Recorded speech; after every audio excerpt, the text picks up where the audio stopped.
definitely, like, something has to change. You don't expect this person to be that humble anymore. It's not pride.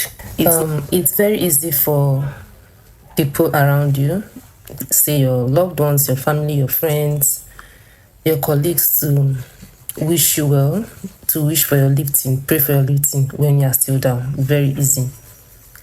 But it also takes a special level of grace. It takes another level of grace for these same people to be able to stand or withstand who you become or who you are becoming while you rise. Remember, they were the ones that were praying for your lifting, for your rising, right? So now God has answered their prayers. You are being lifted. You are going up. It takes, like I said, another special level of grace for these same people. I'm not talking of like people that were not the ones praying for you. It takes another level of grace for these same people to be able to withstand who you are becoming while you get lifted.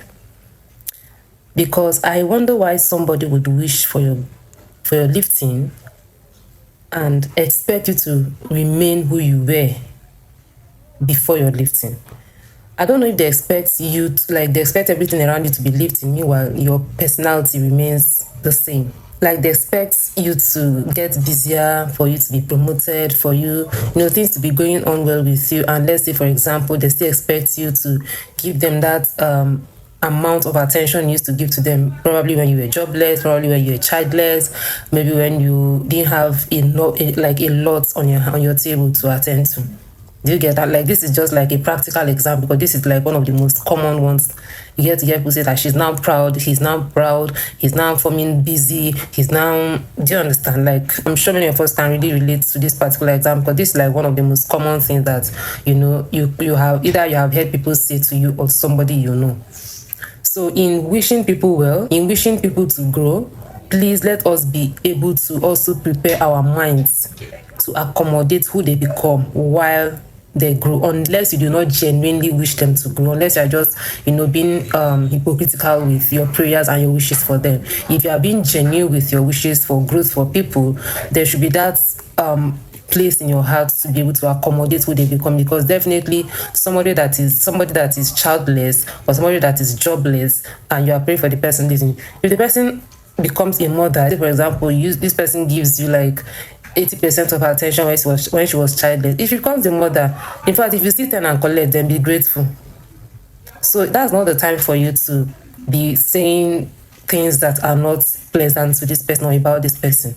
God answered your prayers, and you should be able to walk with the new person that has become who you wished or who you prayed for. It's something that I see, or we see happen around. It's something that I see happen around us always. So I'm saying this to call to our consciousness that some of us might be doing this, might be doing these things, and we might not even, be conscious of exactly what we are doing. So if you find yourself in a situation where you're feeling like, okay, I prayed for this person, I wish for this person's growth, and now this person has become what I prayed for and more, and you're feeling a certain way about this person's growth, I want you to, be conscious of what you're feeling. It's not a good feeling. You need to be conscious about it, because that is not a good spirit in the first place.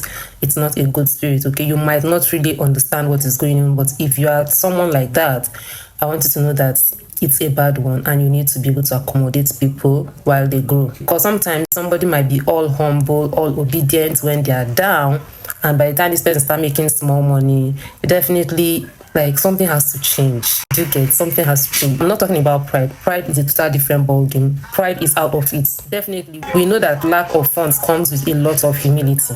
Okay, that doesn't mean that if this person, is now financially stable or financially capable, you don't expect this person to be that humble anymore. It's not pride. It's not pride, okay? It's just a sense of financial freedom at work in this person's life.